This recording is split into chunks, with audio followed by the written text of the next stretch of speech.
Il faut bien savoir qu'aujourd'hui, tout le monde sait qu'un enfant qui rentre au collège et déjà à l'école, il ne fera jamais d'orthographe, ou presque plus d'orthographe. Il ne fera aucun cours de grammaire. Il fera une rédaction peut-être, une fois par trimestre. En revanche, il étudiera des textes. Il ne fera même que cela. Il ne fera qu'étudier des textes, mais selon une méthode qui, au lieu de lui donner de l'enthousiasme pour la lecture, ne fera rien d'autre que le dégoûter la lecture.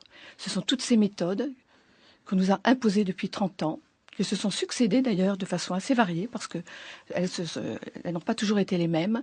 Ce sont ces méthodes qui ont détruit l'enseignement du français, l'enseignement de la grammaire, mais pas seulement.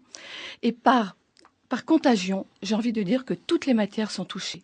Les textes qu'on nous impose ont été créés par des gens qui ont eu sans doute un jour un coup de foudre, c'est le mot, pour tel livre d'un linguiste, et qui ont voulu aussitôt le plaquer et nous imposer ces méthodes. Alors par exemple, les élèves devront, devant un texte, chercher, alors je vous donne des exemples parmi d'autres, la progression thématique en écho ou à thème constant, ou bien il faudra qu'ils cherchent les indices topologiques, les déictiques, les connecteurs organisationnels ou spatio-temporels. Voilà ce qu'ils vont devoir faire devant un texte, au lieu de les laisser aller à tout simplement une lecture qui donne la place à une dimension émotionnelle.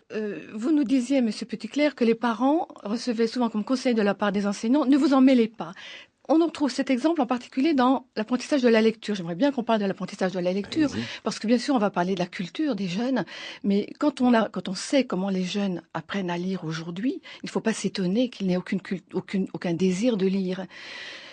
Nous sommes en 2007, nous sommes à 2 mois de la rentrée scolaire. Il faut savoir que la majorité des enfants qui sont scolarisés au CP depuis 2 mois apprennent à lire encore aujourd'hui avec la méthode semi-globale, la méthode mixte. Et les instituteurs donnent comme consigne aux parents, ne vous en mêlez pas, laissez-nous faire. Laissez-nous faire, c'est-à-dire manipuler des étiquettes. Là, j'apprends tous les jours par des amis, dont les enfants sont au CP, ou par des témoignages, que les enfants doivent apprendre par cœur, depuis 2 mois, des phrases entières, des mots entiers. Et peut-être dans 3 mois, dans 4 mois, on arrivera enfin à la lettre et à la syllabe. Il me semblait que cette question était réglée. Beaucoup de gens d'ailleurs croient qu'elle est réglée et elle ne l'est toujours pas.